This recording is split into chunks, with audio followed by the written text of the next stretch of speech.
ಬೆಂಗಳೂರಿನಲ್ಲೂ ಕೂಡ ವರುಣರಾಯ ಅಬ್ಬರಿಸಿ ಬೊಬ್ಬಿರಿತಾ ಇರೋ ಪರಿಣಾಮ ಸಾಕಷ್ಟು ಅವಾಂತರಗಳು ಅಲ್ಲಲ್ಲಿ ಸೃಷ್ಟಿಯಾಗ್ತಾ ಇದೆ. ಬೆಂಗಳೂರಿನಲ್ಲಿ ರಾತ್ರಿ ಮಳೆಗೆ ರಸ್ತೆಗಳು ಅಕ್ಷರಶಃ ಮಿನಿ ಕೆರೆಯಾಗಿ ಪರಿವರ್ತನೆಗೊಂಡಿದೆ. ಬೆಳ್ಳಂದೂರು ಮುಖ್ಯ ರಸ್ತೆ ಸಂಪೂರ್ಣವಾಗಿ ಜಲಾವೃತ ಆಗಿದೆ. ಅಂದ್ರೆ ಕೃತಕ ನೆರೆಯ ವಾತಾವರಣ ಈ ಭಾಗದಲ್ಲಿ ಕಂಡು ಬರ್ತಾ ಇದೆ. ನೋಡಿ, 2 ಅಡಿಯಷ್ಟು ನೀರು ನಿಂತಿದೆ. ವಾಹನ ಸವಾರರ ಪರದಾಟ, ಗೋಳಾಟ ಇದು ಮುಗಿಯದ ಕತೆ ಅನ್ನೋ ರೀತಿ ಭಾಸವಾಗ್ತಾ ಇದೆ. ಬಿಕಾಸ್ ಪ್ರತಿ ಸಲ ಮಳೆ ಬಂದಾಗ್ಲೂ ಕೂಡ ಬೆಳ್ಳಂದೂರು ಭಾಗದ ಜನರ ಪರಿಸ್ಥಿತಿ ಇದೆ. ಇದು ಚೇಂಜೇ ಆಗಿಲ್ಲ, ಕಾನ್ಸ್ಟೆಂಟ್ ಇದು. ನೋಡ್ತಾ ಇದ್ದೀರಾ ಯಾವ ಪ್ರಮಾಣದಲ್ಲಿ ನೀರು ನಿಂತಿದೆ ಮತ್ತು ಆ ಭಾಗದಲ್ಲಿ ಚಲಿಸ್ತಾ ಇರುವಂತಹ ವಾಹನಗಳಿಗೆ ಎಷ್ಟು ದೊಡ್ಡ ಚಾಲೆಂಜ್ ಇದೆ ಅಂತ ಹೇಳಿ.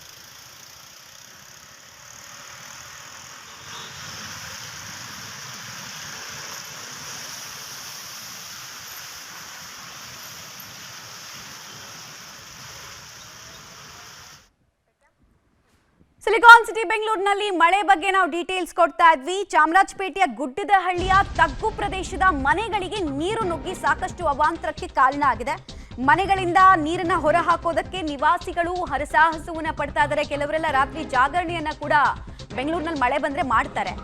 ಸೊ ಇಲ್ಲೂ ಕೂಡ ಅಂಥದ್ದೇ ಪರಿಸ್ಥಿತಿ ಜನರಿಗೆ. ಕೆಸರುಮಯ ನೀರು ನುಗ್ಗಿದ್ರಿಂದ ಪಾಪ ಅವರ ಪರದಾಟ, ಪೀಕಲಾಟ ಹೇಳತೀರದಾಗಿದೆ.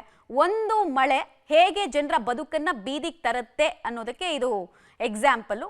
ನೀರು ಸರಾಗವಾಗಿ ಹೋಗೋದಕ್ಕೆ ಜಾಗ ಇಲ್ಲದೆ ತಗ್ಗು ಪ್ರದೇಶಗಳಿಗೆ ನುಗ್ಗೋದ್ರ ಪರಿಣಾಮ ಆ ನೀರು ಹೊರ ಹಾಕೋದಕ್ಕೆ ನೋಡಿ ಎಷ್ಟು ಸಮಯ ತೆಗೆದುಕೊಳ್ತಾ ಇದೆ, ಮತ್ತೆ ಯಾವ ರೀತಿ ಕಷ್ಟಪಡ್ತಾ ಇದ್ದಾರೆ ನಿವಾಸಿಗಳು ಅಂತ ಹೇಳಿ.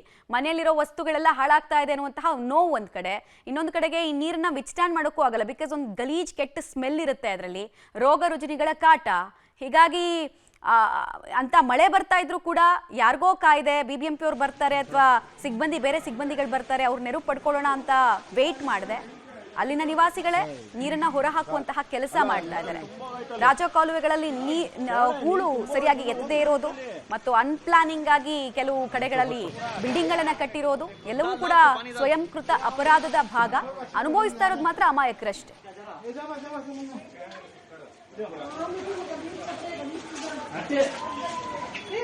कहाँ रुको